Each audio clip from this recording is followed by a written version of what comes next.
Hello and welcome back to the channel.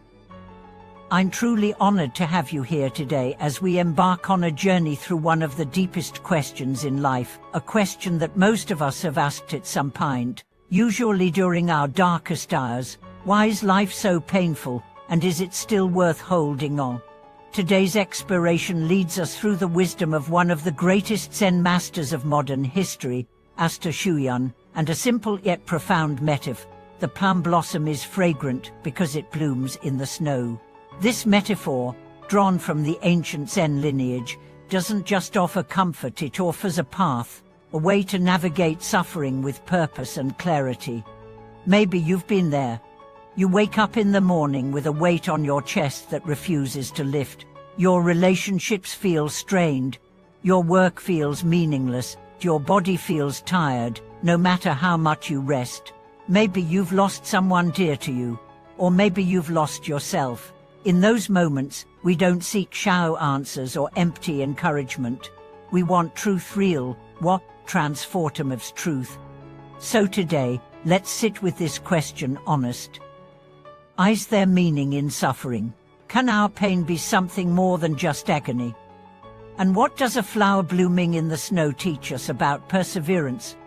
Master Shuyan once said, "If the mind is not awakened, all experiences are suffering. If the mind is awakened, all sufferings are experiences."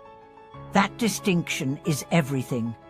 When we are asleep to the nature of life, every difficulty feels like a punishment. But when we are awake to the deeper reality, those same difficulties become the very terrain through which our spirit grows. Just like muscles are built through resistance, the soul is strengthened through adversity.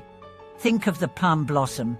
It does not bloom in spring, when everything is soft and warm.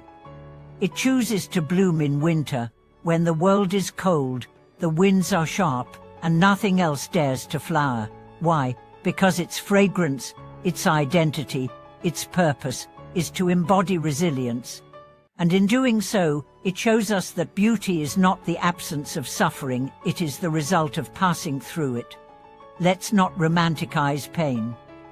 There's nothing noble about despair for its own sake, but let's also not waste it, because when used wisely, pain becomes the fire that forges clarity, the ice that preserves integrity, the storm that breaks ego. This is not theory. Master Shuyan didn't live an easy life, tucked away in comfort. He traveled thousands of miles on foot, endured hunger, rejection, illness, betrayal, and even assassination attempts. Once, during a meditation retreat deep in the mountains, he nearly starved to death. On another occasion, he was brutally attacked by robbers and left for dead. His body bore scars, but his spirit never broke. Why? Because he wasn't walking toward pleasure. He was walking toward awakening. He understood that the real battle is not against life's hardships, it's against the mind that resists them. The Buddha never promised us a pain-free life. He promised us a path through pain, a way to meet it with wisdom, not bitterness. And this path begins when we stop asking, "Why me?" and start asking, "What is this teaching me?" What does your pain say about what you value? What does your struggle say about the courage you never knew you had? What does your breaking point reveal about the parts of yourself still in hiding? Let's revisit the metaphor of the plum blossom in the snow. Snow represents adversity, cold, isolating, blinding. The blossom represents your inner nature, delicate but determined. You don't wait for spring to begin your transformation. You begin in winter, precisely because it is winter. This isn't easy, and it's not meant to be, because truthfully, growth doesn't happen when things are easy. Growth happens when you have every reason to give up and you don't. When you have every reason to hate and you choose compassion. When you are surrounded by darkness and you light a single candle anyway. Master Shuyan often reminded his disciples, real cultivation is not what you do when it's peaceful. Real cultivation is what you do when your life is on fire. This applies whether you're meditating, chanting, or simply trying to be a decent human being. We often imagine that spiritual practice is about escaping the world, but Shuyan would say no, it's about embracing the world with open eyes and a steady heart. He taught that within each of us are 5 thieves, the senses of sight, sound, smell, taste, and touch. They constantly pull us toward distraction, craving, and aversion. They rob us of clarity. To guard against them, we must train the 6th gate, our mind, not by suppressing it, but by transforming it. What does that look like in practice? It looks like catching yourself mid-complaint and breathing instead. It looks like remembering your intention when someone insults you. It looks like saying no to temptation, not because you're afraid, but because you've outgrown it. It looks like a flower blooming in the snow. There's a kind of beauty that only suffering can reveal, a depth that only heartbreak can reach, a strength that only failure can build. When we run from pain, we run from these gifts.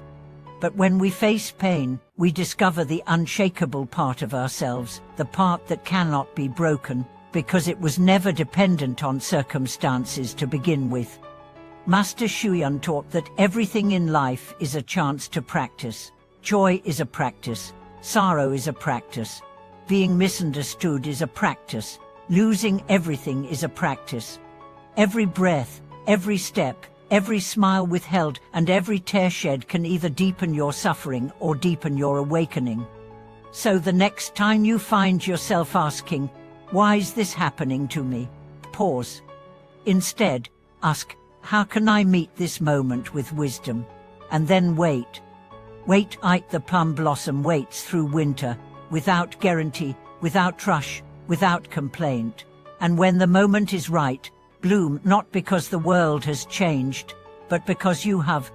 To all of you walking through your own winters right now, know this: you are not alone. The path is hard, but you are harder. The night is long, but your heart is longer. And deep within you, beneath the layers of pain, confusion, and fatigue, a blossom is forming, quiet, strong, fragrant. It will bloom, not in spite of the snow, but because of it. Thank you for watching this video. I hope these teachings and reflections offered some light in your own winter. If this touched you, please consider sharing your story in the comments. How have you found meaning in your struggles? What helped you hold on? And don't forget to like, subscribe, and turn on the notification bell so you don't miss our next deep dive into the wisdom of the ancients and the healing of the heart. Until then, keep blooming, even in the snow.